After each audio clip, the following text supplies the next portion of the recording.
All right, where are we? Where are we? When are we live?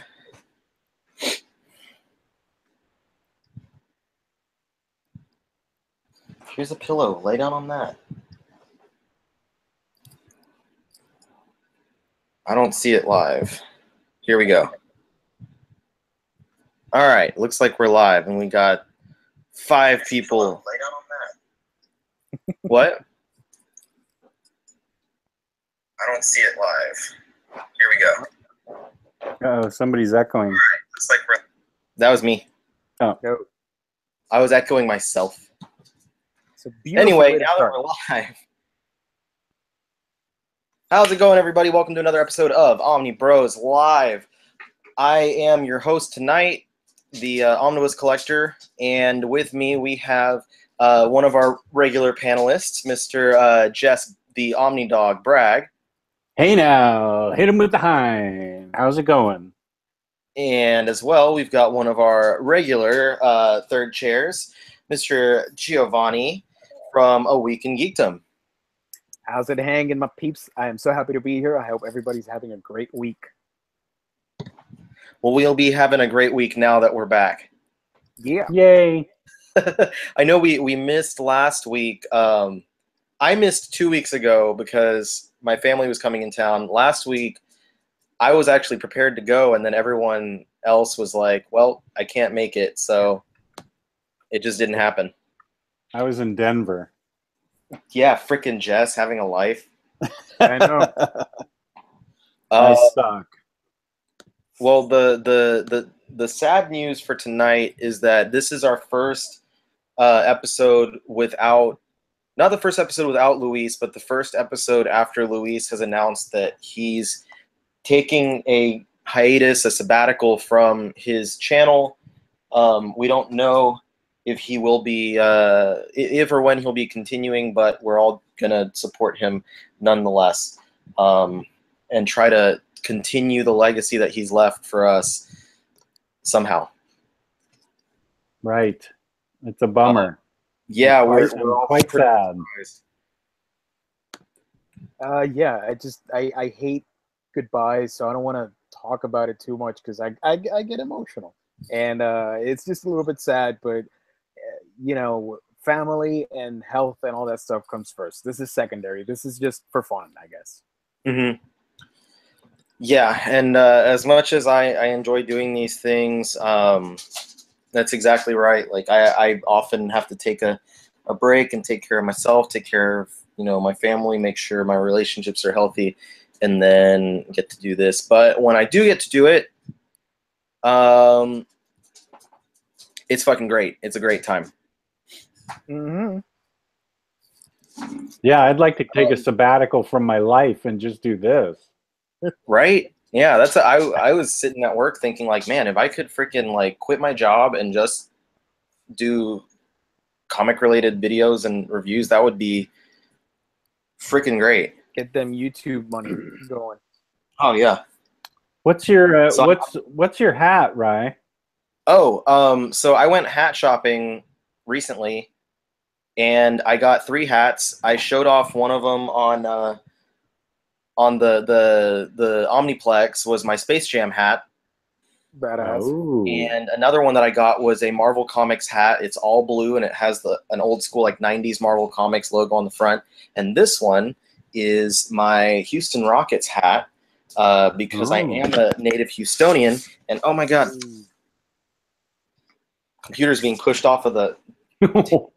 I'm a native Houstonian, and I got a really cool. I guess There's Ace the Bat Hound. the new puppy wants to introduce. Look at those bat ears.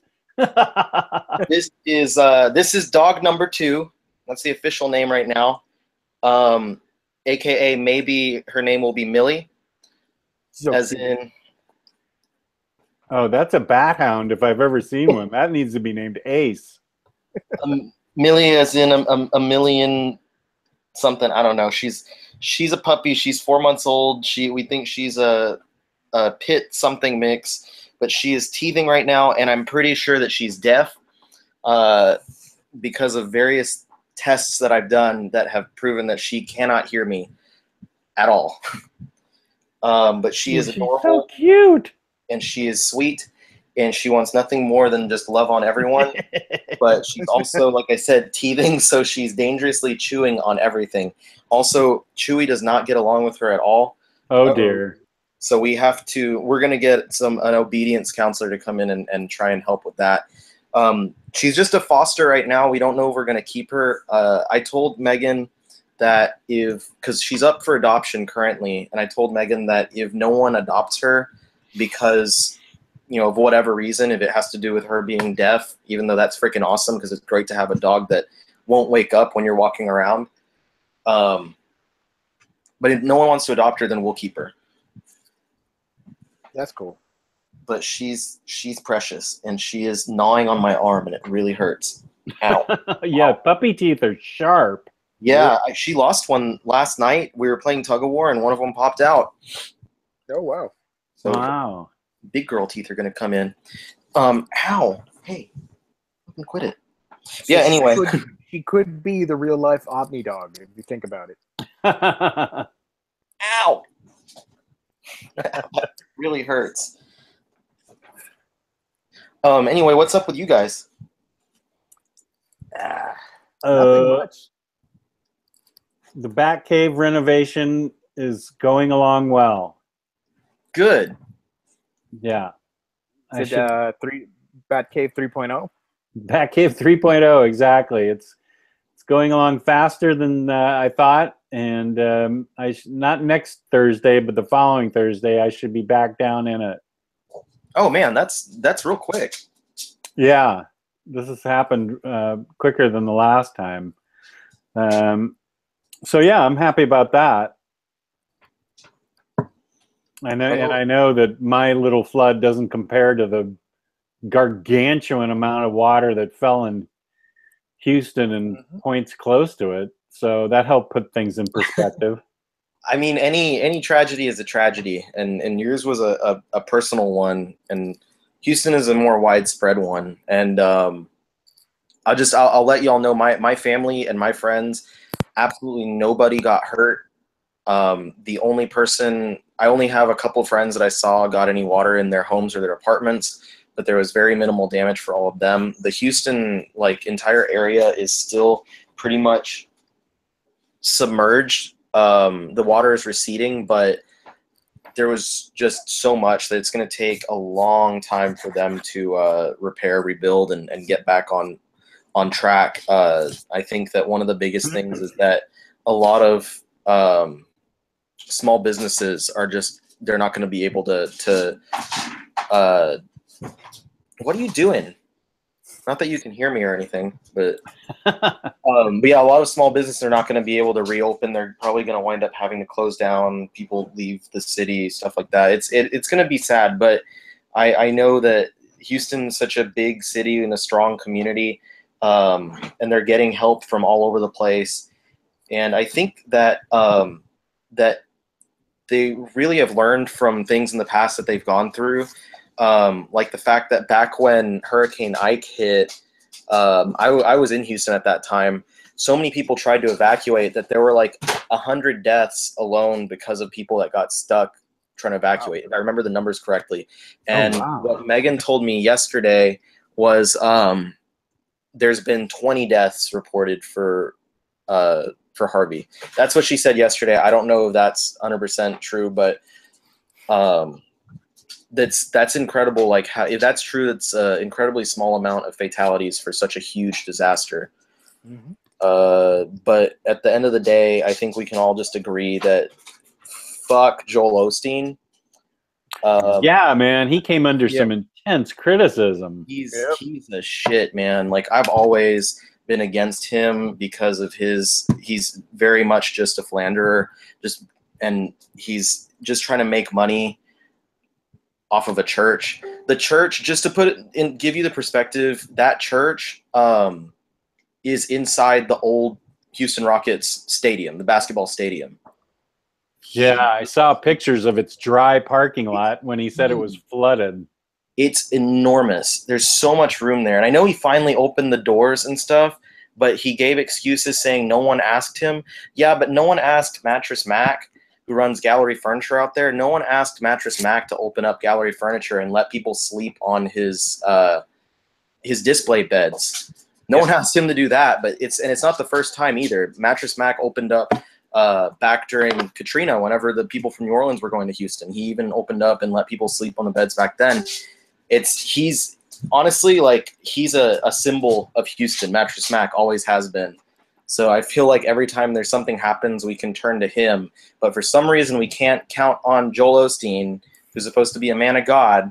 So that kind of sucks. Yeah, I think he was exposed for what he really is. Oh, yeah. You know, that kind of stuff's supposed to be on instinct. Like, there's people suffering, you open up and you help others, because that's what we do as a species. But too little too late, man. Don't give me that excuse. Right. Yeah, he's supposed to be guarding his flock, not ignoring him. Not doing a good job of that whatsoever. But there's still people who are outright just, they'll keep defending and keep defending, and it doesn't make much sense to me. But I mean, we could go on and on and on, and it's I don't want to linger on the negativity. I just wanted to make sure everyone knew, like, that we're, me and mine and my friends, we're all fine. Well, I'm obviously I'm fine. I'm in Austin right now, but my family and my friends are all good to go.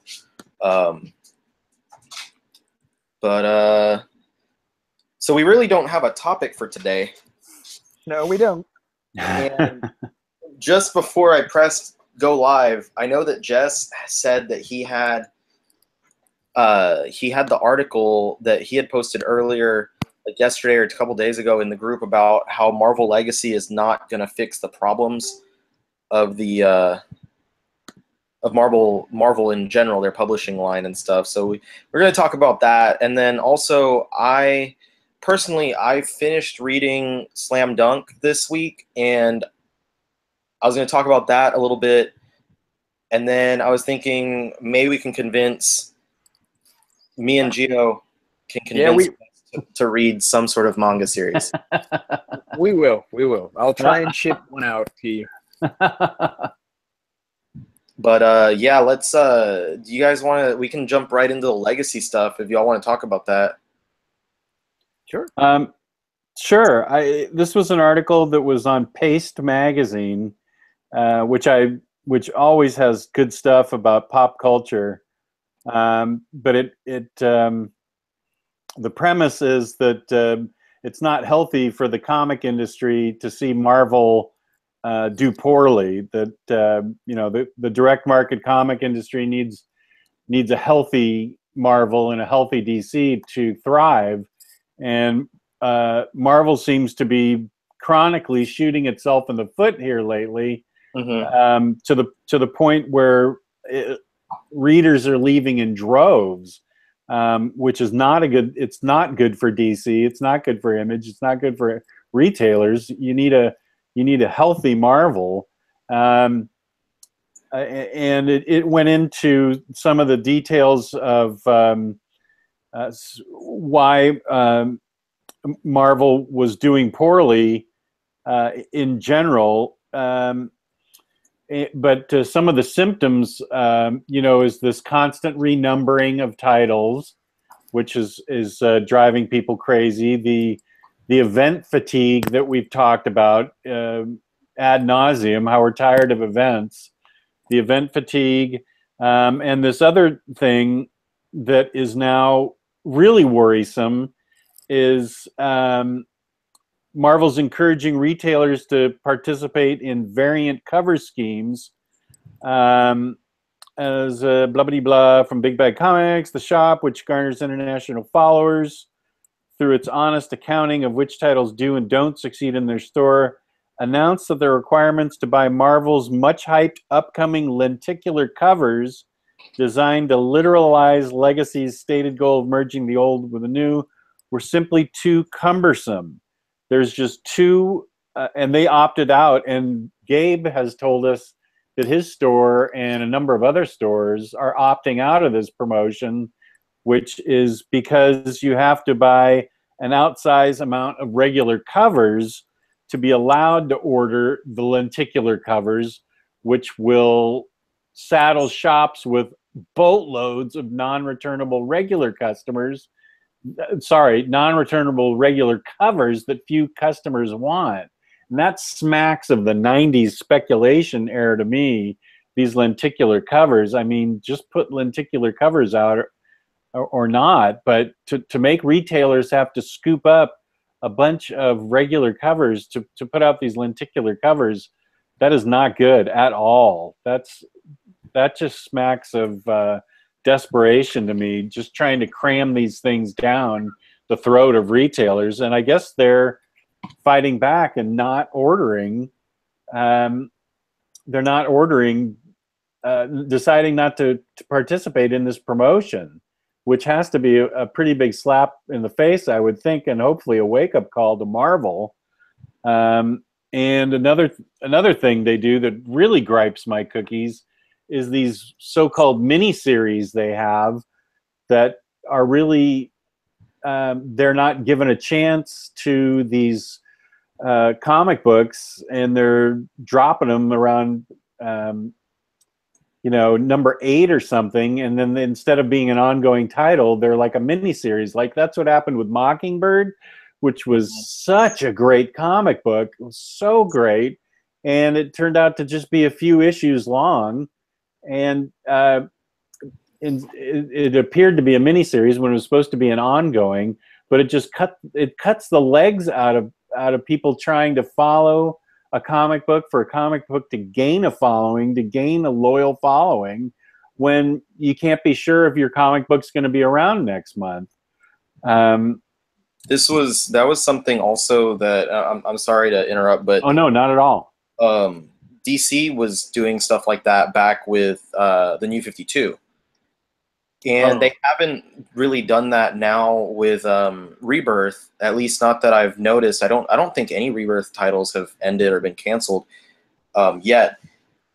But with the New 52, they were canceling titles around the same time, like issues 6 to 8, when at that point only a few issues had come out. And how can you really justify that you've judged a book enough to say that it doesn't have an audience when only a few issues have come out at that point? Like you really can't justify it. It hasn't found its audience. It hasn't found its legs. And I understand, like, from a business point of view, they can say, we're trying to run a business, and if it's not profitable to publish something, then we're not going to want to publish it. But at the same time, you're not giving something a chance that could potentially make you money, and you're really putting yourself in bad favor with these creators who are, like, they're given a job and then all of a sudden that job is taken from them. It's like if you were hired on for a position and then, like, 2 weeks later they were like, oh yeah, this was only going to be a temporary position. It wasn't a permanent position. Like that kind of blows, honestly. And it affected a few titles at DC, that not many that I was interested in. I think OMAC was the only one that I really read that only lasted a volume. It was like 8 issues, but it affected a lot of them, and I took note of that, and now it's kind of sad that that was seen as a mistake that they had made. One of the big things that was wrong with the New 52, and it's sad to see Marvel ignoring the mistakes and doing the same thing, and they've been doing it for the last few years, because like you said, it was stuff like Mockingbird, and we'd see recently Occupy Avengers lasted like 8 or 9 issues. They had a lot of series like Red Wolf was like 6 issues. Black Panther and the Crew lasted like 6 issues. The World of Wakanda series was like 6 issues. All these books lasting about 1 arc, 1 volume, when they were originally billed as ongoing titles. It's you never know what's going to happen, and it's really hard to dedicate yourself to these series if you don't know how it's gonna, if it's supposed to be ongoing, if it's not, or what. And unfortunately, a lot of times those series that get shut down early are the really, you know, those are the darlings. Those are the ones that not many people are reading, but those who are talking so much about them and so big about them. Yeah, and the article actually made a good point that that practice is creating a generation of trade waiters who, instead of supporting the books and buying single issues, are just now waiting for the trades to come out because they know it's not going to be an ongoing title. Now, I have converted from being a floppy reader to a trade waiter myself, but it went on to say that it's creating a generation of trade waiters, which is not, of course, helping sell single issues. I think because I was gonna say something about like, yeah, we're pretty much all trade waiters at this point. Like most of the people that are part of our group, and I think a lot of our viewers are as well.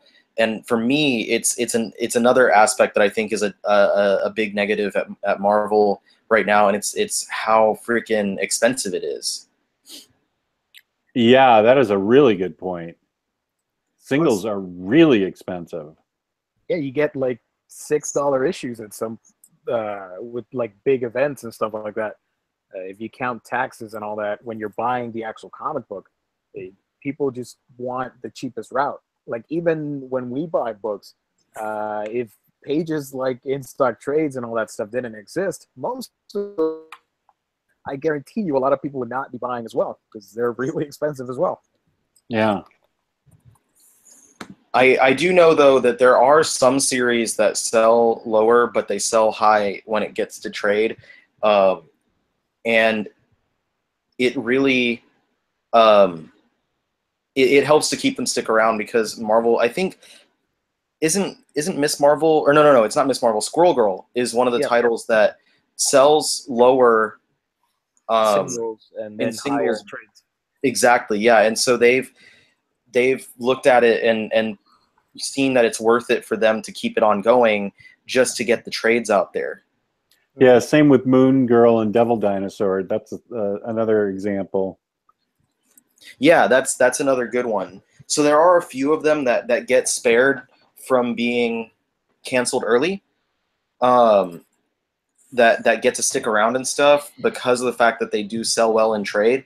But it's hard for them to say that and do that kind of thing on these books that they're not giving a chance, excuse me, for the first trade to come out in the first place.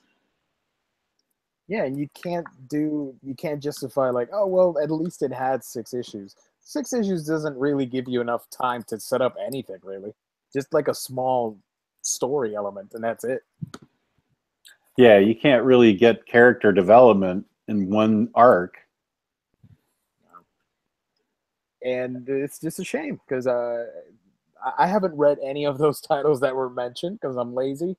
But it's just a damn shame because you lose so many good creators and I'm being redundant, but creative ideas simply because either people don't buy them or just Marvel doesn't want to keep the train going, I guess.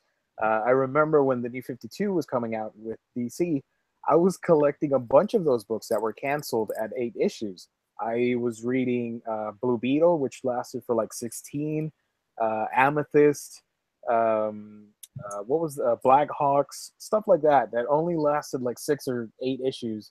And it's just a shame because I was looking forward to more stuff, and nope, it's cut short right there, and you can't do anything about it. Well, I haven't been reading Rebirth. I just now have started to collect the trades, but it seems to me that correct me if I'm wrong, but there seem to be fewer titles that DC's put out with Rebirth, whereas with New 52, there was a ton of titles they put out. Yeah. But it seems like they've really cut back on the number of titles they put out, and they're continuing to go on and on and on with these. I guess Rebirth's almost a year old, or maybe it's a year old at this point. And as you said, they haven't canceled anything. maybe it's because they've really cut back and focused on really good books, and instead of having 35 titles, they've got 20 or something. I don't know what the number is, but it seems there's a lot fewer titles, and they've concentrated on giving those the legs to run, so to speak, and really establish a base. Yeah, when the began, it was throughout the New 52. They tried to keep the line at 52 books. Exactly. And that was a bad move because they were too preoccupied with keeping the number of books out there as 52 instead of keeping good books on the shelves and letting creators tell stories and stuff. And so now they cut it down to like probably around 40 titles. Oh, is that many? There's that many titles out? It might not even be that much. And I think it seems like there might even be more just because of the fact that a lot of them double ship. That's another thing they did. They started letting people do double shipping on books. A lot of their bigger ones, Batman, Detective, Superman, Action, all of those things, those books are shipping twice a month, and it allows for them to develop these stories a lot faster and to do things quicker than they did back with the New 52, where everything was 52 issues a month, and all of them shipped once a month, and they all had to be in the same week. Like if you paid attention at first, there was the 13 books for the first week, 13 books on the second week, 13 on the third, and 13 on the fourth. And it was supposed to be the same 13 books all the way through. So that was kind of cool because it helped me, I remember at the time, to make my my pull list and be like, okay, well, I'm getting like 3 books from DC on each week.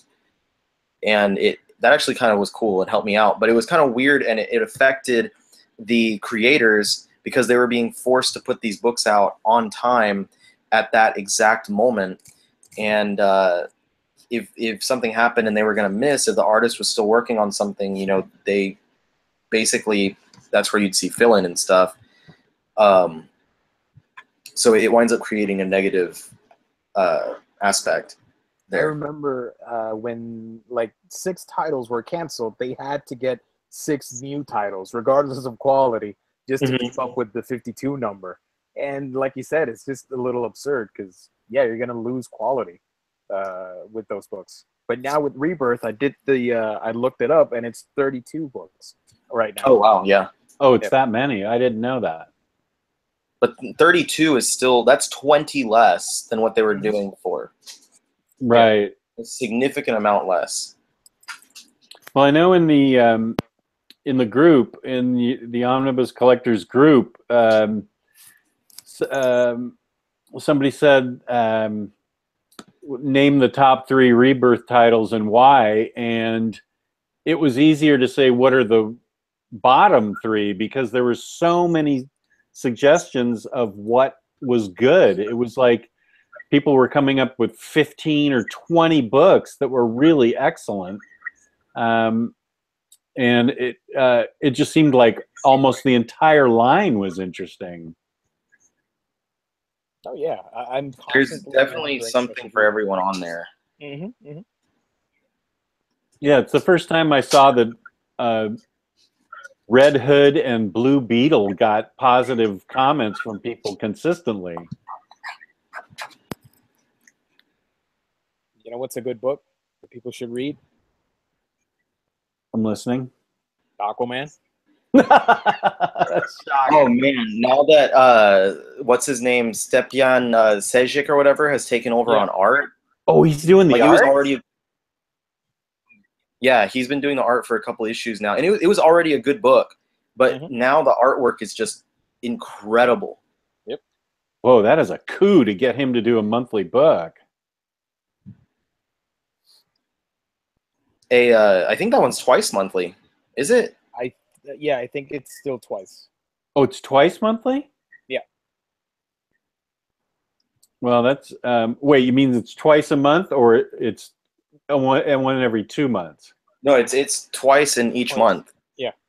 Wow.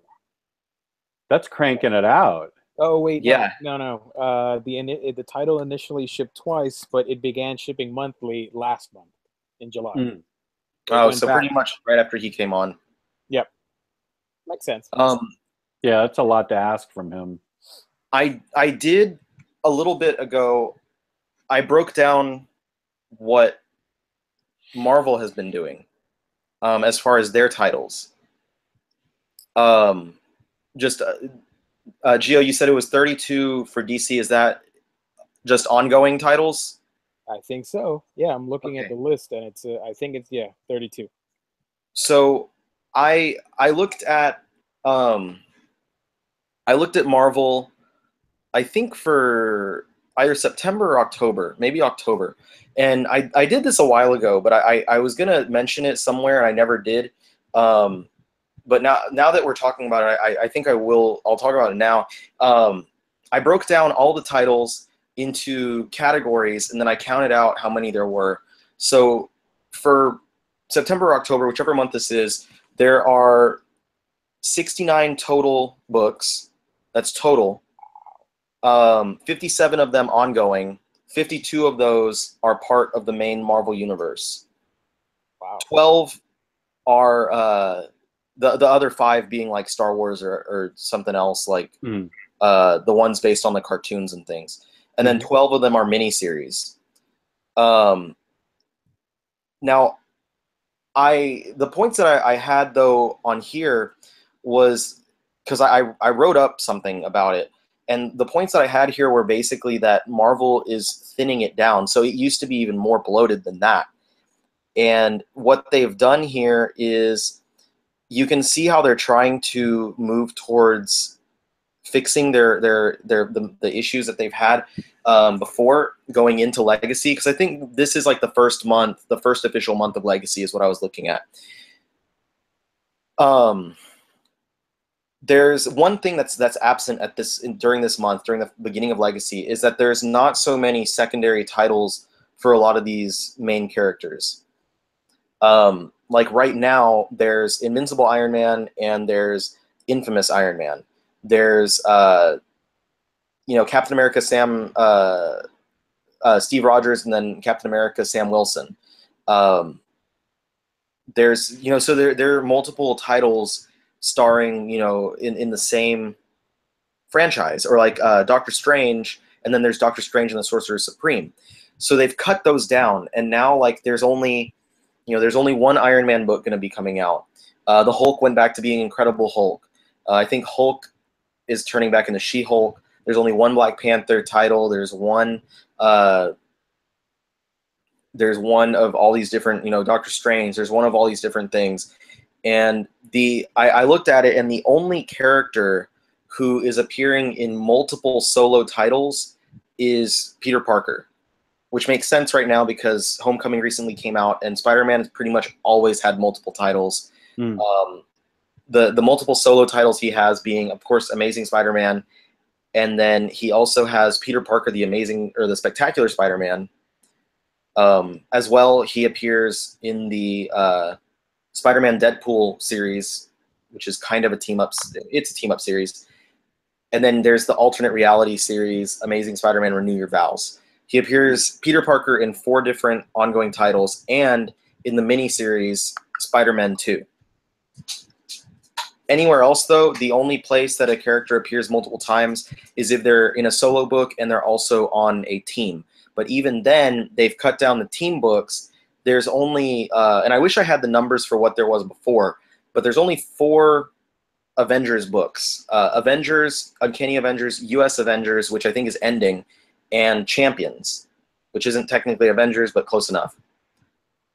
So they've cut down the team books by quite a bit, because I don't know if y'all recall when there was like a million different Avengers titles. Yeah. And there was just slapping Avengers on everything just to sell because of the name. So all that said, like, I think that they're trying to move into the right direction, but it's not something that happens overnight. And they're fixing things one thing at a time, but it's not going to happen immediately. And there's a lot more things that they need to fix. they're slimming down their publishing line, even though it's extremely bloated. They're slimming it down a little bit, and they are bringing back the original characters. Because while I've been in support of a lot of these quote replacement characters, while the OG characters have been out of the picture, it's a big mistake to wipe them all out at the same time and all of a sudden have the entire climate of the Marvel Universe, the entire look of this comic book universe be different than what anyone is used to. So do you think it should be like a slower process? Like, do you remember, like, less than a decade ago, Captain America Bucky Barnes was Captain America. Mm-hmm. And Thor was still Thor, Iron Man was still Iron Man, everyone else was still themselves. There was only one of them that was not the same person, and it was met with a little bit of strife, but ultimately people were cool with it, and it turned out being really celebrated. The fact that they didn't do every character at the same time really helped to capitalize on that being celebrated. But when they now they have, Sam was Captain America, and Amadeus Cho is Hulk, and Wolverine is two different Wolverines that are not the OG, and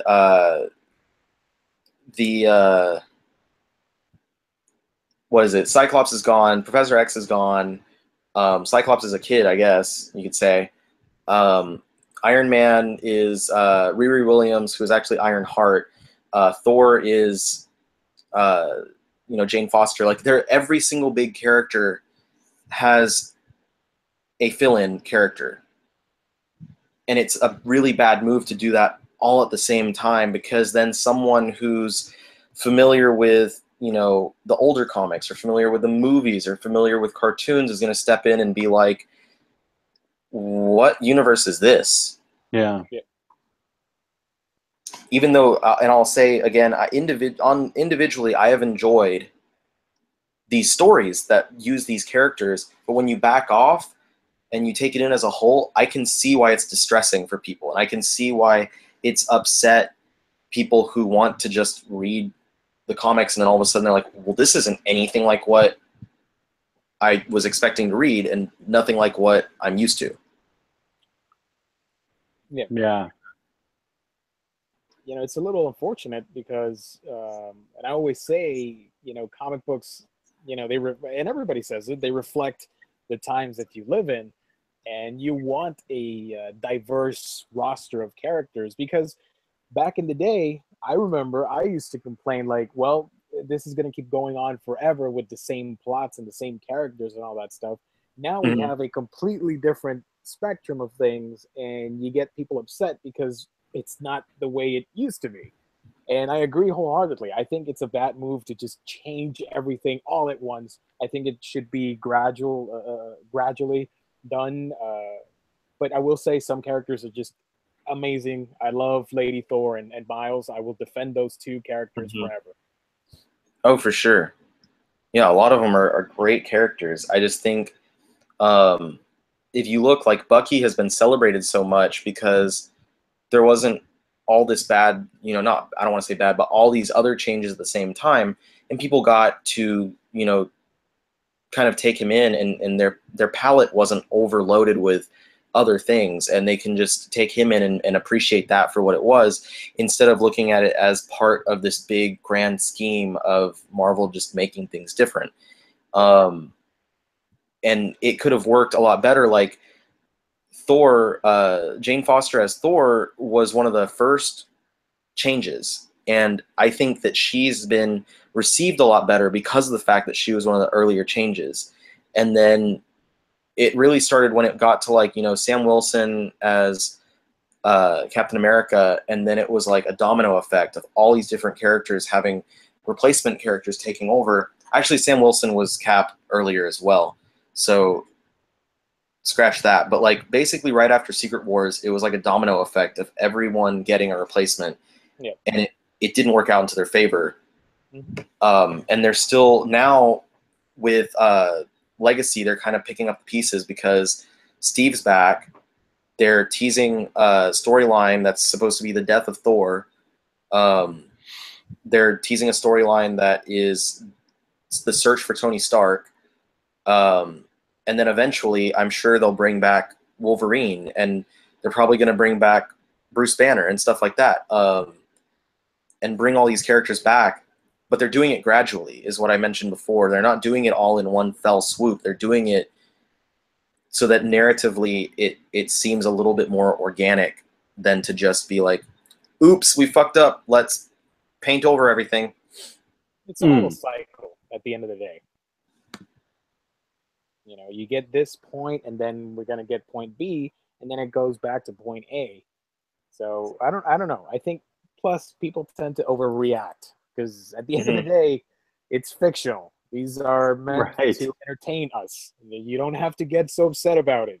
You don't want to read it, don't read it. It's as simple as that. I mean, yeah. Plus, I don't get the Miles hate because Miles Morales came out in 2011 or 12 or something, long before Secret Wars first started showing up. I thought he was widely beloved. He's not? Apparently, people hate the fact that there's a black Spider-Man replacing regular Spider-Man. I'm like, dude, just no. Like, he came from another universe. All right, I don't agree with killing off the Ultimate Universe because I loved it, but I thought it was amazing. I love the character so much. Plus, he's Puerto Rican. Oh, yeah. Yeah. Like, you know how cool it is. My favorite character of all time, Spider-Man, and there's a spin-off, and he's half Puerto Rican. Hail to the frickin' yeah! I'm gonna like it.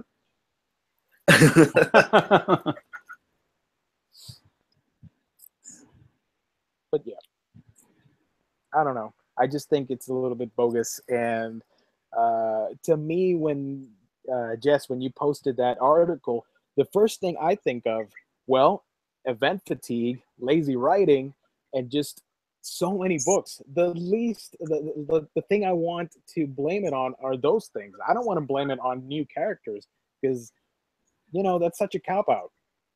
We all hate the comic book event fatigue. It's been going on for way too long. I'd rather blame it on that than to say, no, we got to stay stagnant forever. I welcome the change, but not like super fast, like you just said, Riley. Yeah, the article said that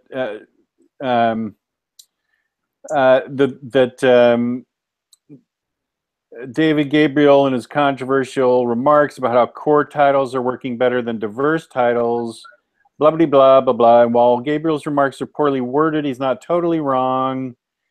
America, a series starring and written by a queer Latina, sold over 11,000 copies in Luke Cage, despite a Netflix series and a spot in its semi-sequel, The Defenders, dipped below 15,000 copies by its third issue. The diversity of these titles can hardly be blamed for their poor sales when even all new Guardians of the Galaxy has fallen below 30,000 copies an issue within the same summer that Guardians of the Galaxy Volume 2 stormed theaters.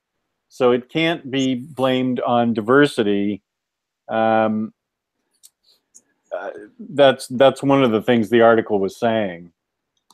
Yeah. And do you guys think that maybe because there's so many indie titles that you might ask some people and they might tell you that they're better than the big two, would you think that they contribute in the low sales? Like people are gravitating towards Image stuff and Boom Studios and Dark Horse and all that stuff? Yeah, I would think that's a factor. I know, Jess, you were saying in the article, it's saying that, you know, that Marvel doing poorly is going to affect all the publishers, like including Image and stuff. So, I mean, what do they say about that point?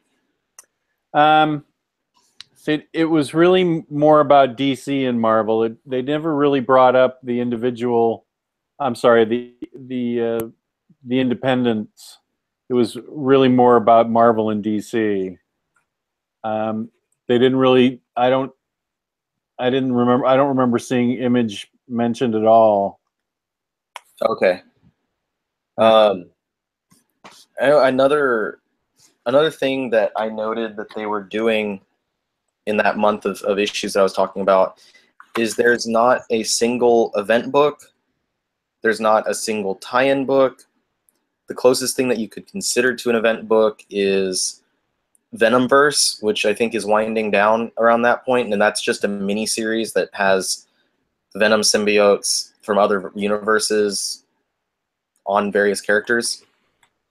And there might be like a 2-part crossover with a couple of X-Men books, but that's it. They also slimmed down, very much slimmed down the Cosmic line of books, to where before every member of the Guardians had their own solo book, and while some of them might have been fun, none of them ever succeeded. Excuse me. And now we're seeing down to like just the Guardians of the Galaxy book, Thanos, and the Rocket Raccoon series. And I think Thanos is continuing with Donny Cates as the writer after Lemire leaves. I don't know if Rocket is continuing, though, because his titles have not historically lasted very long. So that there are some things that are changing there, and they're slimming down different lines. But I think something that's happened, I've actually seen people mention this, is they're detracted from buying a certain series because it has a partner series or it has a secondary series, like a couple of the ones that I mentioned, such as like Black Panther, when they had the crew, and like World of Wakanda. People were like, well, I don't want to have to buy 3 books. Mm-hmm. And they wind up just not buying any of them. Right. Now, the books were not directly related. Like, they weren't related to the point that you couldn't read one without the other. But, you know, people have that idea that you need it. And it's going to cost them some cash to be able to do it. And they kind of eliminated that. And if you look at the list of all the different series that they have coming out, there's not those doubling up on like characters being in multiple books, unless it's a solo and then a team. Like the Defenders, there's the team book, and then every one of the 4 characters has their own ongoing series as well. So you can follow who you care about on their solo adventures, or you can just follow their team series, or both, or neither, whatever. It doesn't matter. Yeah, that seems like a better thing compared to the Guardians, though, because the Guardians to me have always been together, whereas the Defenders, you know, it's this mishmash of heroes coming together. So you follow their solo stuff independently. So I think that makes sense compared to 100 million Groot titles. Yeah. I mean, because there was a point where there was a Star-Lord series, there was a Groot series, there was a Rocket series, there was a Gamora series, and there was a Drax series. I don't think all 5 of them had a title at any given time, but there were points where I think at least 3 of them, or maybe even 4 at the same time, plus the ongoing. And that's a little bit overkill. I know that the Guardians are popular with the movies and stuff, Yeah. but that's kind of pushing it over the edge, especially since pretty much all of those books lasted 1 or 2 volumes. Mm. Okay. And, I haven't asked this question, but I will now because I just remembered about it. How's the X-Men line doing? Because we haven't talked about them. The article talks about that. Let me find that. Let's see. X-Men Blue, one of the flagship X books, launched in April to over 108,000 copies sold. By July, the title was hovering over 40,000. So it's dropped off, but then it does go specifically into X-Men Gold and X-Men Blue. Let me see if I can find it.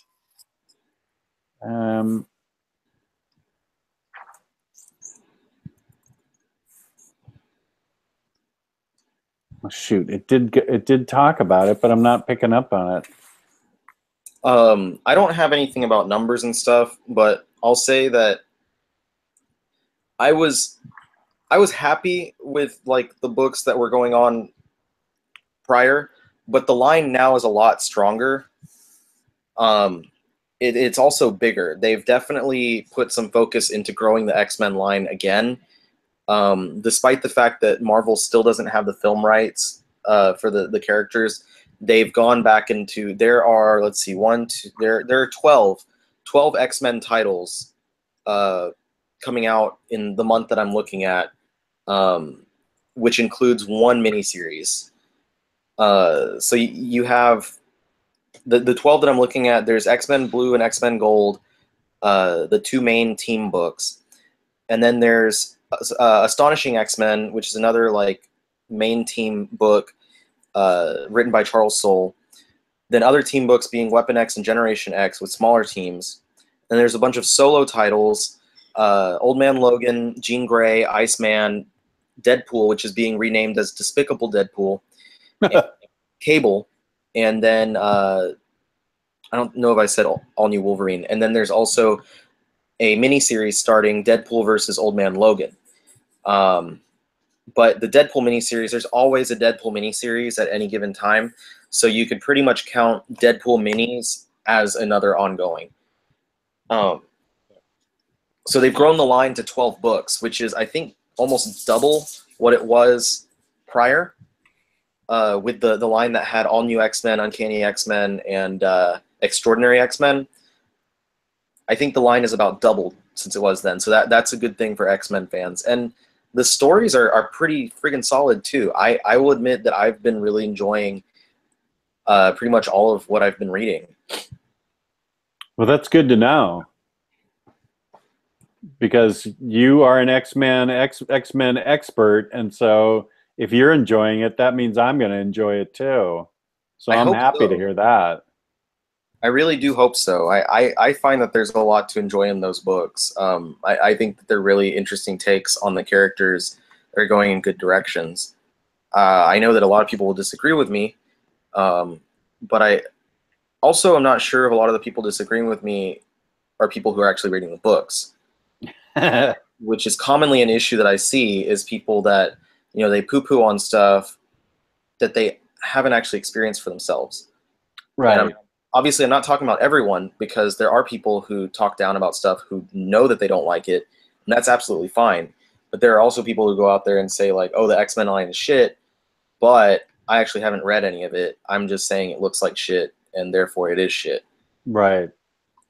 That's not really fair to say. No. Yeah, no, the only thing in this article was about the attrition from 108,000 copies sold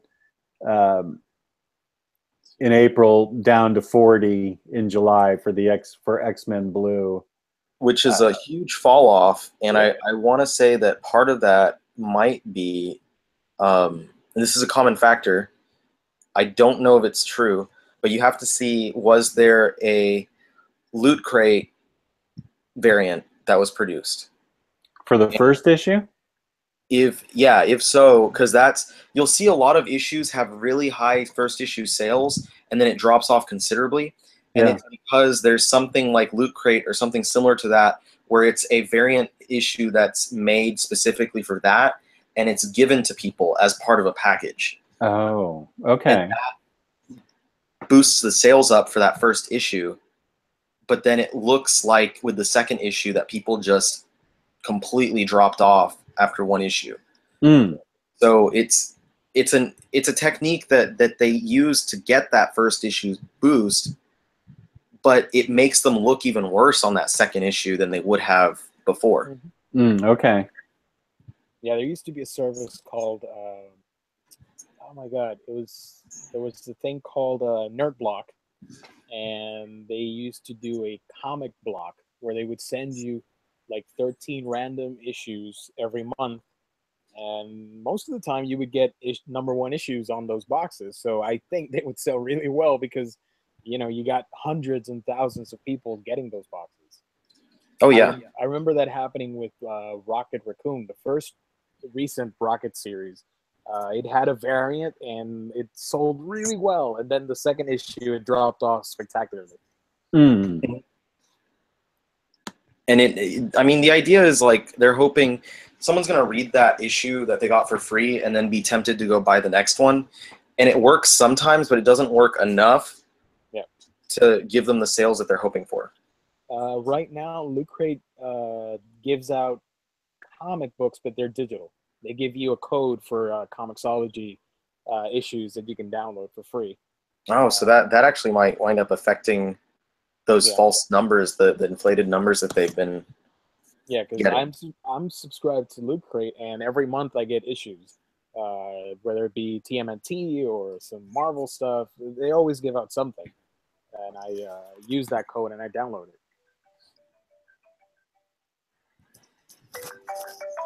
Nope.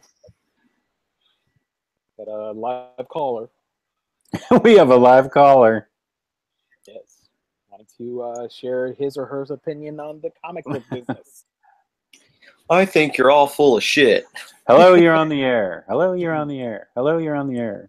We Turn down your radio. Yes. Oh my God, I get that at work a lot.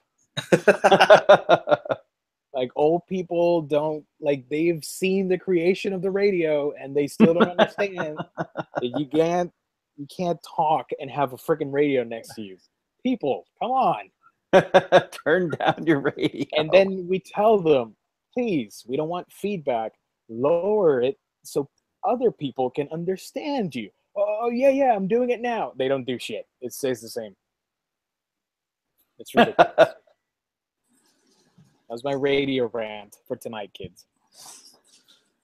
So in this like analysis, I guess, of Marvel and their current books, my final word on what I wrote up before, my opinion, and I think I'm gonna basically read through this. But I think the only thing I didn't mention was the pricing. Like, I think that they need to bring it back down to having some $2.99 books and like some $3.99 books, and not all of it being $3.99, with some of them going into like, you know, $5-6 issue. But my basic opinions on what I'd like to see them continue to do is they need to continue slimming their line down. They need to mostly just feature the bigger name characters, which is what DC has done. Most of it's just the big characters. Experiment lightly where it seems safe. So if they think they can succeed with an experimental book, do that once or twice so that you can give that book a little bit of room to breathe instead of not having to cancel it after 6 or 8 issues. I also said I don't think the Cosmic line needs to exist.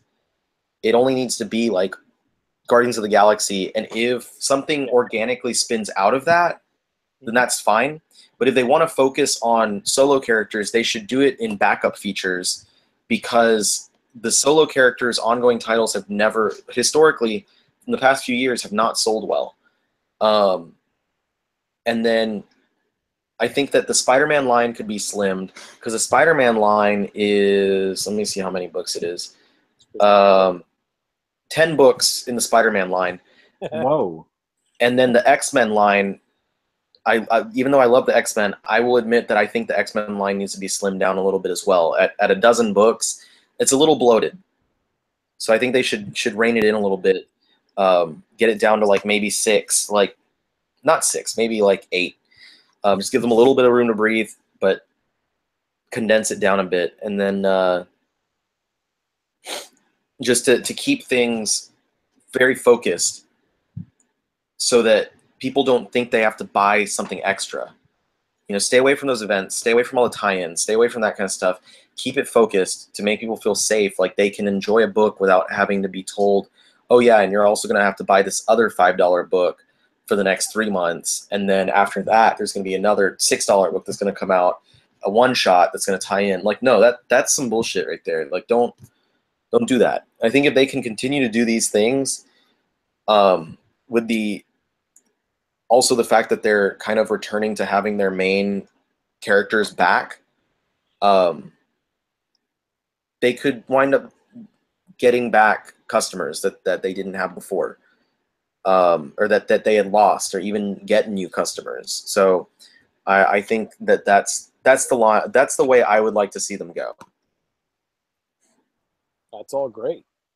I love the fact that throughout all of this, the Inhumans were starting to grow as a title, and then with all of this, they're like, now let's just keep it with like the 1 or 2 books.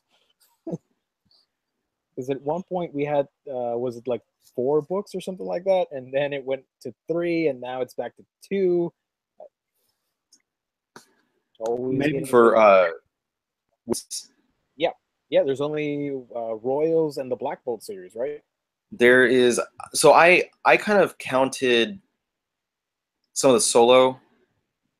Because there's Royals and Secret Warriors are the two like team Oh yeah, books, yeah, yeah. and then Sorry, I there's got caught Black up. Bolt, Moon Girl, and Devil Dinosaur because she's an Inhuman. Miss Marvel's an Inhuman. Um, there's a mini series, the Once and Future Kings, right now, Yeah. and then there's also the Monsters Unleashed ongoing, which shouldn't exist. Is the main character is an Inhuman. So technically, if you look at all of that, there's six ongoing and one limited series starring Inhuman characters. Yeah. Which I don't think feels as bloated because it doesn't have the word Inhumans in it. Exactly. Yeah, that's very true. Like there aren't any books, which actually that's kind of weird. There's no books except for the miniseries that even says Inhumans on it. So there's no Inhumans series right now? Not at the moment. It's the main series is just called Royals. Oh, okay. By Well, the maybe way, that's a help, maybe. I think so. Specifically for the people that are bashing the Inhumans because they're replacing the X-Men or stuff like that. Oh, that's ridiculous. But the once in the mini series, I really recommend. I love the first issue, and it has beautiful artwork. So, Oh yeah. Which is called what? Once in Future Kings. I think Once in Future Kings? Yep. Okay. It's I'll Phil keep my Noto. eye out. It's Phil Noto doing Oh. Inhuman stuff. It's gorgeous. Oh, yeah. I love his artwork. So yeah. Can I suggest a topic for you guys, impromptu style? Like I'd like to do it. Go for it. Are we since we're probably gonna get dislikes already because that's just how the internet works. Do you want to tackle the whole Hellboy movie business that's got people talking? Ooh, yeah. That's a good one. Sure. And I want to mention so Megan basically asked me to be able to keep this until like an hour and a half. So I'm hoping around between 10 to 20 minutes from now being able to wrap things up. But I think that's a good topic to be able to talk about pretty quickly. Yep. So you're talking about, I'm going to assume that you're bringing up the casting and subsequent exodus of the person who was cast. Yes. So the person in question would be Ed Skrein, however you pronounce it, was cast in the role of the character of Ben Daimyo, who is a Japanese. He was a soldier in the American Army who is of Japanese heritage, and his Japanese heritage very, very strongly influences his character. Yep. Now, the actor who was cast is, of course, he's a white male, and it caused a big controversy because of the fact that he's a white male playing a Japanese male, and not only is he playing a Japanese male, but he's playing one who, the fact that he's Japanese is very important to his character. I don't know how important it'll be to the character in the movie, but in the books, it's extremely important that he is of Japanese descent. I mean, there was a huge, a lot of people were upset about it. A lot of people didn't care, but there was enough people that said something that the actor, who apparently had no familiarity with the character or the books at all, said, "Hey, I didn't know that this was the fact. That was the fact about the character.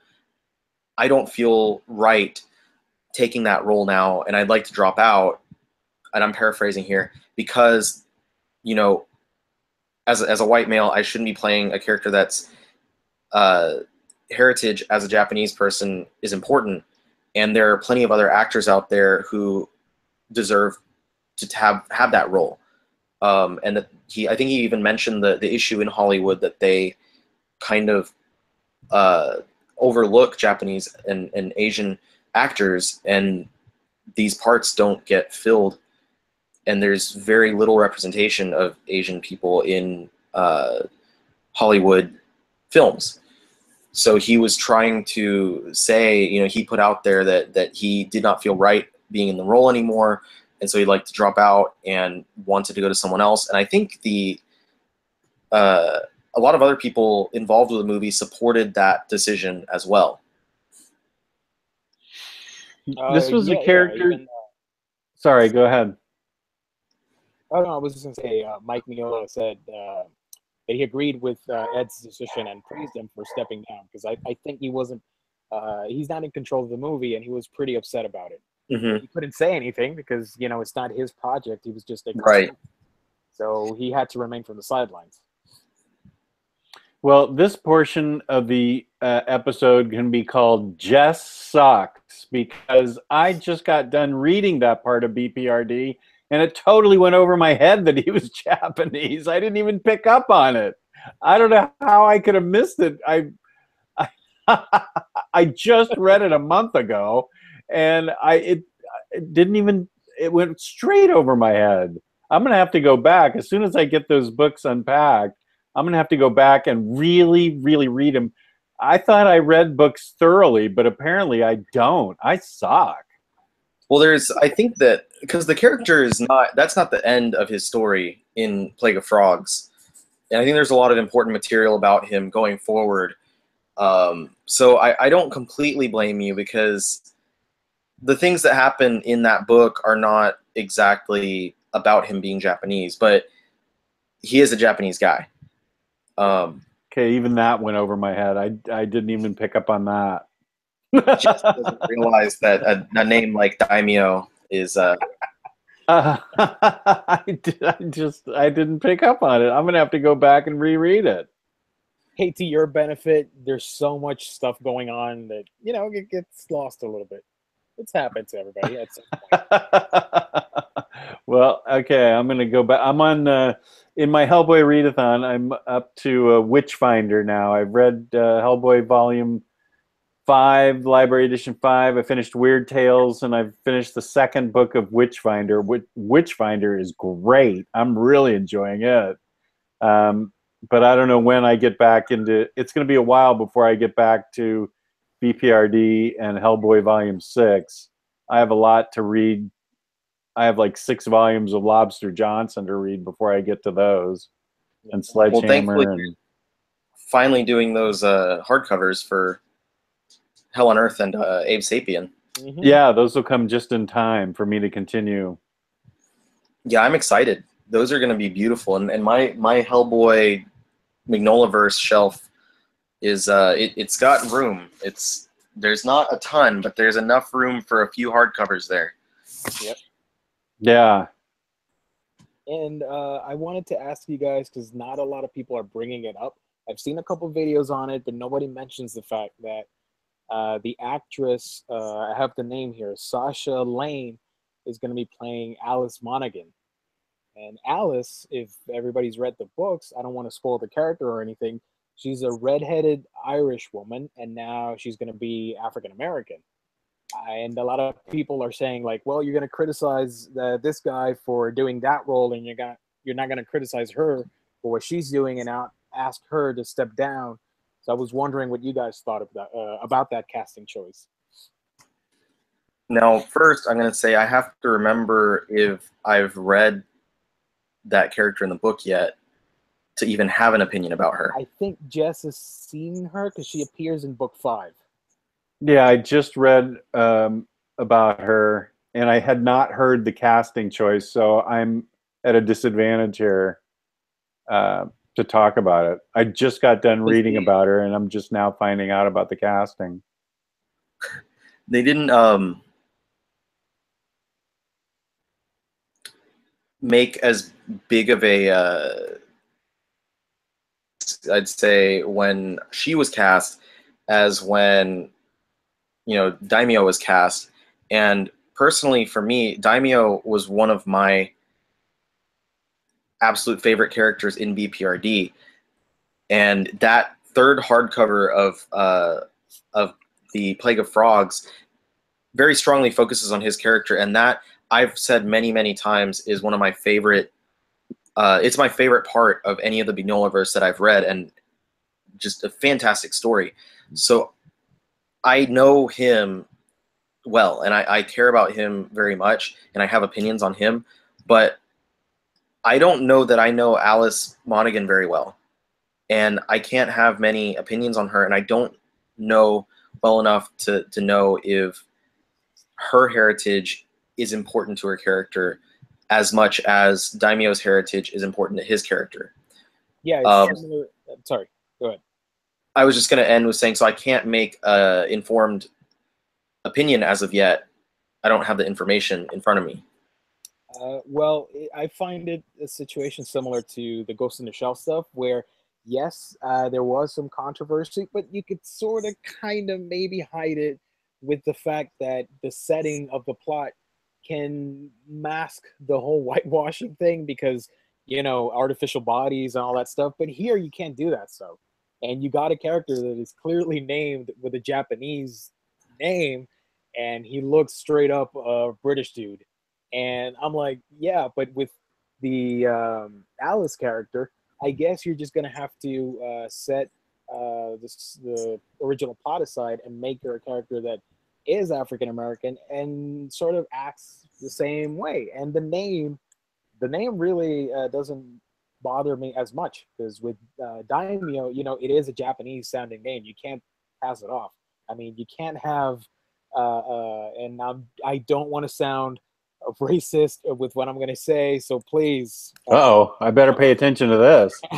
I'm Puerto Rican. I can trust me. You can't have like a Dominican brother be called John Smith. It doesn't work like that, you know. And you're gonna have Daimyo, and it's a straight up guy from England. Whereas with Alice Monaghan, you know, you could easily pass it off as an African American character. The original character was a caretaker to Hellboy when he was growing up, if I remember correctly. So yeah, I think maybe that's why people cared more about the whole. I forgot the actor's name, but the whole Daimyo situation. Yeah, I'm looking at Alice right now, and yeah, she's extremely white and extremely redheaded and extremely Irish, as he's in the British Isles. Yeah, I just got done reading it, and of course I forgot it all already. So I haven't gotten to that part, by the way. I'm such a huge fanboy, and I haven't read all of it, so I don't know. Yeah, actually, I don't know. I'm not sure I agree with the casting of this because they discover it's while he's in, you know, the British Isles, I believe, that it looks like he's talking with her, and that's where she's from. And I don't know. I'm gonna have to I'm gonna have to go over this again. Yeah, she's from Ireland. He's like in Ireland talking to her. Well, I guess there's black people in Ireland. What the hell? Yeah. That's what I was thinking is it's not common for a white guy to be born in Japan and to be raised in Japanese culture and to have a Japanese last name. It's probably a lot more common the other way around in this situation for a black woman to be from Ireland. Right. Yeah. I don't know. And I'm also, like I said, I can't really form a genuinely accurate opinion given the fact that I don't think I've read a lot of her, and I don't really remember one way or the other. Unless so it wouldn't be fair for me to make an opinion. Unless they give her an accent, and she just happens to be black, and she's from Ireland. I don't know. But that's yet to be seen. We'll wait on that and see what happens there. But you know what? The original actor for Daimyo, before he left, he was in Deadpool, right? He was the bad guy. Right. I think he would have made an excellent Abe Sapien, in my opinion. Oh yeah. So when they cast him, I didn't know it was gonna be Daimyo. I'm like, oh, maybe he's friggin' Abe. No, it wasn't. Well, I just. Yep. Oh, did we lose Jess? Yep. I think we lost him. Was about to say something controversial. Yes, and Google Hangout was like not having it. But yeah, we have a comment that says, I care less if she's black than if she's Irish. Plenty of POC in British Isles for 1,000 years. So yeah, there's, I mean, what I was saying, I was pretty sure there are people of color out there, and it's more likely she could still be Irish and black. Yeah. And still keep the heritage there, just having a different appearance. Hell, look at me. I am really white looking, and I have some Indian in me, and I have some African and Spaniard and all that crazy stuff inside. I don't know. Yeah, I'm pretty friggin' white. But I also have, you know, Spaniard and a lot of South American, yeah, and Native American in me. But I mean, and I have a white ass last name too. So you wouldn't know it unless I tell you. Yep. Yeah, no, definitely. I haven't looked at the chat, so if everybody's in the chat and asking me stuff, I'm sorry, because my Wi-Fi is kind of crappy and I don't want it to crash. So They're just talking trash about us. shit, come on. I'm just kidding. Since Jess is not here, can we do like until he gets back? Can we do a mini review on Slam Dunk? Because I really want to hear what you have to say about it. Ooh, yeah, I can definitely do that. I'm sorry, I almost forgot. And if he comes back in the middle of this, then I'm sorry. I'm just going to talk over him. But like I mentioned earlier in the show, I got to finish reading the manga Slam Dunk this week. And it's been something that I've been reading the past month or so. And I mentioned because I ordered it in 3 chunks, first 10, the next 11, and the final 10 volumes to get the full 31. And when I got the first 10, it took me a few days, but eventually I got into it, and I couldn't put it down. And then I was really upset because I had to wait a few days before getting the next set of 10. And then I had to wait after reading those like immediately.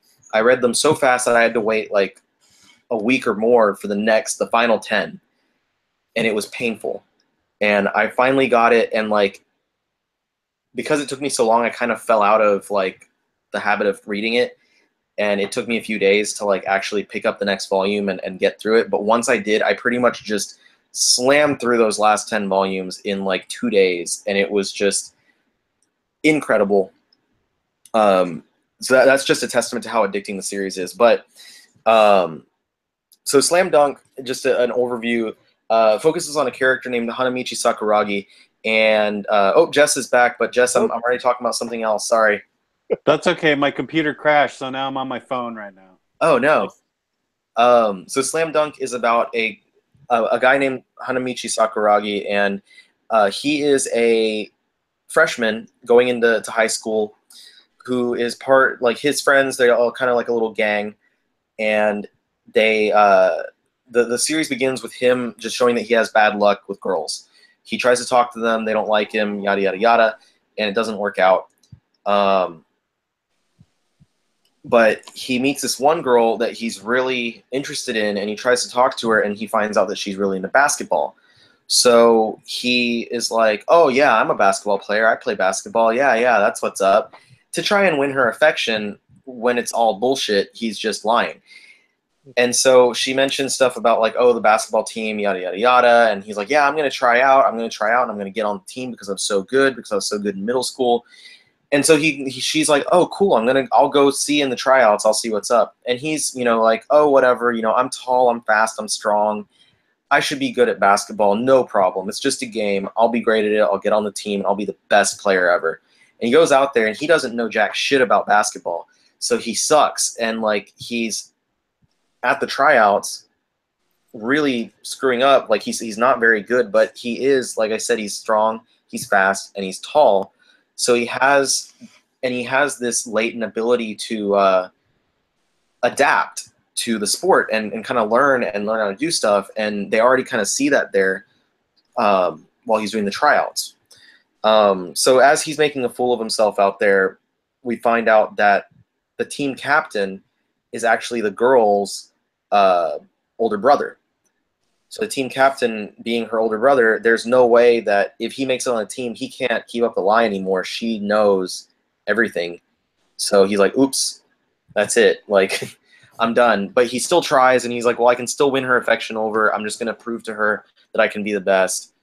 And that kind of is the start of the series. And he meets the other teammates, the captain, who's this huge guy who's just really skilled and a really great leader. There's another senior on the team who's he's smaller, but he knows inside and outside the sport, and I think would make a really good coach, basically. And then there's another freshman who Hanamichi's, the girl who he pines after, is actually, she's attracted to him. So there's this little love triangle type of thing going on. And that kind of fuels him to try and be better than him, then fuels Hanamichi to be better than Rukawa, the other freshman. Thus begins, this is the first volume pretty much. That's the first chapter. You get introduced to the characters and all that stuff, and you get to see their relationships. As the series goes on, you see him, Hanamichi, join the team. There's a couple new members that come in. They go forward, they're playing. You see some different matches. They go up against other high school teams. But the goal of the series is that the two seniors, given it's their last year, they just want to make it to the national tournament. So they're trying to bring up this team to be the team that can finally get their school to the nationals. And Hanamichi, being a rookie on the team, is really having to push himself to stand out so that he can stand out for the girl that he likes, basically. But along the way, he realizes that he really does enjoy playing this sport, and he really cares about being better, and he cares about showing people that he's good at something, because he's never been good at school or with had any luck with the ladies or anything. But he finally has a chance to maybe be good at something, and he wants to prove to everyone, hey, I'm great at this sport. I'm a rookie, but I'm already doing great things. So throughout the series, one of the best things about it, in my opinion, is that you get to see that growth, and you see this character start as an absolute rookie who's never even played before, and develop along the way, learn the fundamentals, learn how to actually play, learn different moves that, like, he doesn't even know what a slam dunk is. He doesn't know what a layup is. He doesn't know what an alley-oop is. And he learns all these things, and through his intuition is able to use them in the games. You see the same sort of evolution of the other characters, but obviously it more strongly focuses on our protagonist here, and I'm glad that it focuses on the guy who sucks at the sport at the beginning, because as you see him develop, you can't help but become excited and cheer for him every time he does something new and something right. Like, at the beginning of the series, it's basically just every time he does something right, because he does a lot of things wrong, but every time he does it right, you're like, yes, he finally got it. He understands it. And you see the other characters start to go from being like annoyed with him for being shitty at the sport to encouraging him and being excited that he's getting it and he's becoming better. So it's really emotionally satisfying to see, like, the captain come behind and pat him on the back and be like, after so many instances of being upset with him and being like, why would you do that? How could you do that? Patting him on the back and being like, good job, that was awesome. Or even when he does something wrong, patting him on the back and being like, hey, don't worry about it. It's not a big deal. Like, everyone does it. So that said, the character aspect and the emotional aspect with those characters is just spot on, because you can't help but cheer for them and love to watch them grow and want them to succeed. But as well, there's the excitement of watching the games play out. And even if you're not a fan of sports, and I'm professedly, I've never been a big sports fan, except I actually was a big basketball fan back in the day. But even then, I got back into it, like, and really excited about it while reading this title, or reading this series,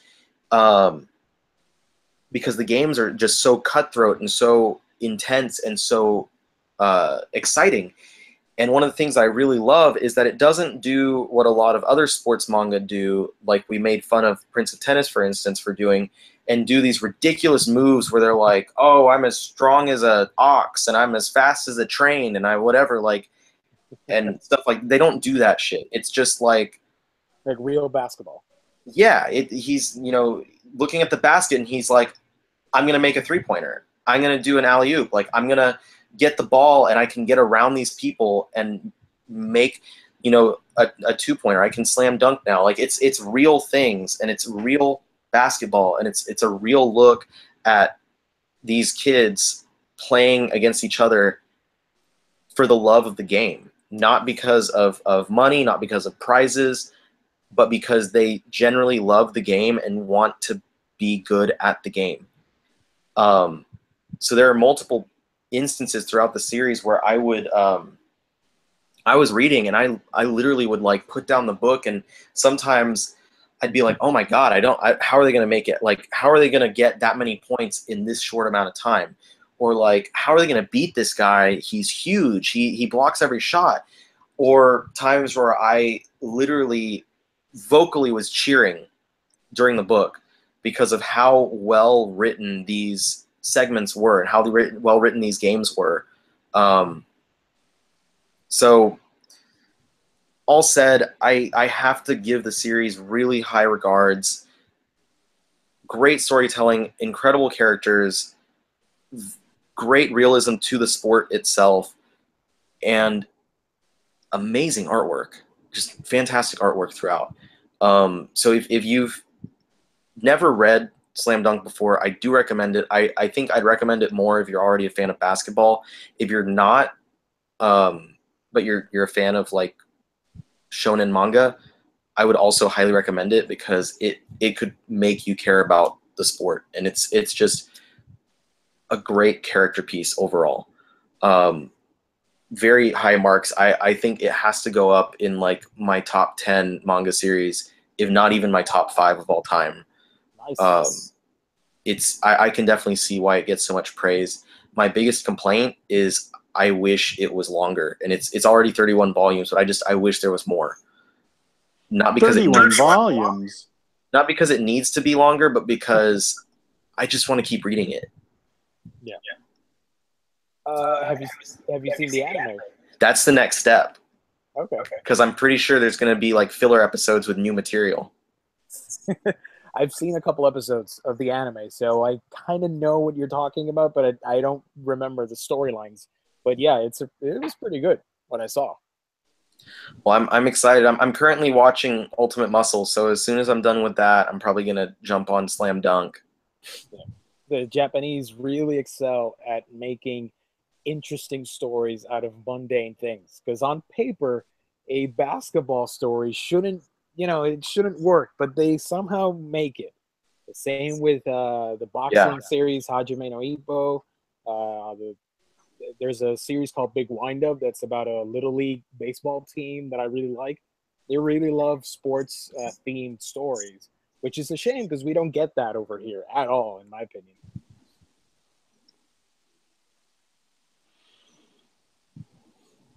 I don't have anything to add to this. Well, you could have something to add to this if you would read any manga. Perfect. Love it. That's the response. Definitely a series that I recommend. Like, if you're not into manga, but you are interested in reading it and you're possibly into sports, into basketball, I'd recommend this. Because I think a big reason being because it doesn't have the ridiculous aspect. Like, and I love iShield 21, but the characters in there are not realistic, and they do those things like they call this one guy the locomotive, and he like all of a sudden there's a train going across the field. None of that. Even if that's just like metaphor, and they just add a visual cue on there, they don't even do any of that in this series in Slam Dunk. But it's grounded in realism very well. Awesome.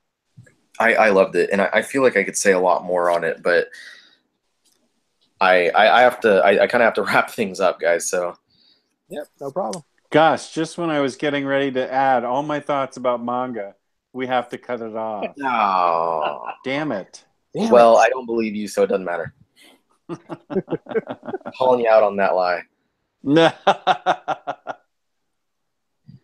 But thank you for listening to my little review, and Gio, I hope that it inspires you to read some of it.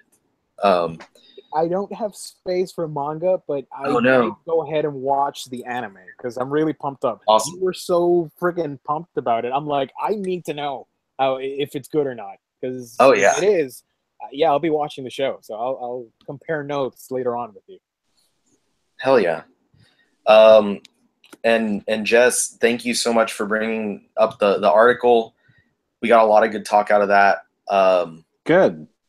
I'm really happy. I hope that people enjoyed us talking about all the stuff with Marvel as well, and maybe our opinions, my opinion, resonated with what they think. But I hope that people enjoyed our banter about that, regardless.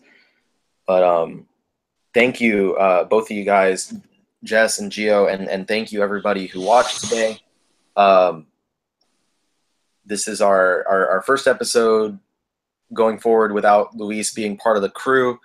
So I hope that we presented something that was